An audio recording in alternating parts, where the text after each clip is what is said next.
আজি বঙাইগাঁও জিলাৰ অভয়াপুৰী বোৱালিমাৰীত বিজেপিৰ বুথ বিজয় অভিযান। বুথ বিজয় অভিযানৰ অংশ হিচাপে অভয়াপুৰী বোৱালিমাৰী 151 নং বুথত অনুষ্ঠিত হয় এখন দলীয় সভা। উক্ত সভাত অংশগ্ৰহণ কৰি সমাজসেৱী তথা অভয়াপুৰী বিধানসভা সমষ্টিৰ বিজেপি দলৰ প্ৰাৰ্থিত্ব প্ৰত্যাশী ৰুদ্ৰ কুমাৰ পাঠকে কয়, বুথ হ'ল সংগঠনৰ মূল ভেটি। 10 ফেব্ৰুৱাৰীত বঙাইগাঁৱত অনুষ্ঠিত এক সভাত মুখ্যমন্ত্ৰী ডক্টৰ হিমন্ত বিশ্ব শৰ্মাই সমাগত বিধানসভা নিৰ্বাচনত অভয়াপুৰী বিধানসভা সমষ্টিত বিজেপি দলে প্ৰাৰ্থিত্ব আগবঢ়াব বুলি কৰা মন্তব্যই বিজেপি কৰ্মীক উল্লাসিত কৰাৰ লগতে উৎসাহিত কৰা বুলিও মন্তব্য আগবঢ়ায় ৰুদ্ৰ কুমাৰ পাঠকে। আজি বোৱালিমাৰী বুঢ়ীআই নামঘৰ প্ৰাংগণত দলৰ কাৰ্যসূচী অনুযায়ী অভিযানৰ ইয়াত এখন সভা অনুষ্ঠিত হয়। বুথ কমিটি হৈছে এটা দলৰ ফাউণ্ডেশ্যন। এই বুথ কমিটিবিলাকে যেতিয়া দলৰ হৈ সততা আৰু নিষ্ঠাৰে কাম কৰিব, তেতিয়া দল শক্তিশালী হ'ব আৰু দলে চৰকাৰ গঠন কৰিব আৰু চৰকাৰো মজবুত হ'ব। অসমৰ মুখ্যমন্ত্ৰী মাননীয় হিমন্ত বিশ্ব শৰ্মাদেৱে তেওঁ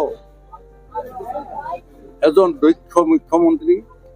তেওঁ ৰাইজক যিবিলাক প্ৰতিশ্ৰুতি দি আহিছে, আখৰে আখৰে পালন কৰি আহিছে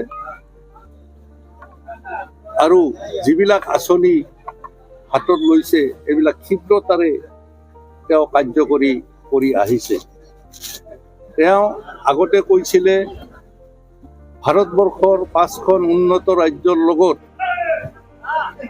অসমকো সমপৰ্যায়ত লৈ যাব আৰু এতিয়া তেওঁ পৰিকল্পনা কৰিছে যে অসমক ভাৰতবৰ্ষৰ 1ম স্থানত লৈ যাব আৰু সেই পৰিকল্পনা অনুযায়ী তেওঁ ক্ষীপ্ৰতাৰে কাম কৰি আছে।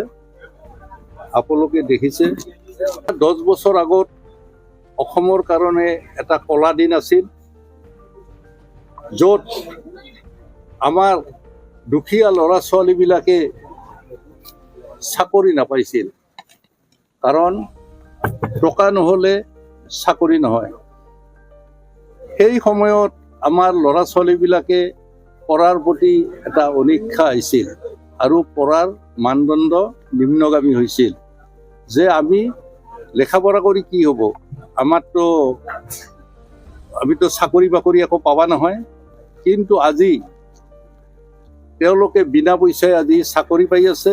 ইয়াৰ ফলত আমাৰ দুখীয়া বহুত ল'ৰা ছোৱালীয়ে চাকৰি পাইছে আৰু এতিয়া পঢ়াৰ মানদণ্ড আমাৰ যথেষ্ট উন্নতি হৈছে ল'ৰা ছোৱালীৰ। আজি খুব উৎফুল্লিত হৈছে আজি বিজেপিৰ কৰ্মীবিলাক। ইয়াৰ আগতে এতিয়া মনটো এনেকুৱা আছিল, কেতিয়াবা শুনে এইটো বিজেপিক দিব আসনটো, কেতিয়াবা বিজেপিৰ কথা, এইবিলাক আলাপ আলোচনা মানুহবিলাকৰ মনবিলাক অলপ দুৰ্বল আছিল।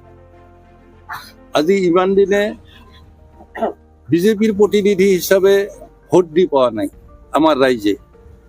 গতিকে এইবাৰ এটা আশা কৰিছে যে আমি এইবাৰ বিজেপিৰ প্ৰতীকত আমি এইবাৰ ভোট দি আমি এজন বিধায়ক এইবাৰ আমি ইয়াতে পাম আৰু ভোট দি তাত আমি বিজয় কৰাই আমি এজন পাম আৰু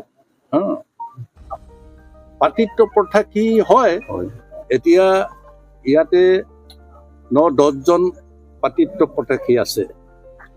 এতিয়া চৰকাৰে যাক দেখিব, যিজন দলে বিজয় হৈ আহিব পাৰিব, তেওঁকে কেণ্ডিডেট এজন, সেনেকুৱা কেণ্ডিডেট এজন চিলেকশ্যন কৰিব।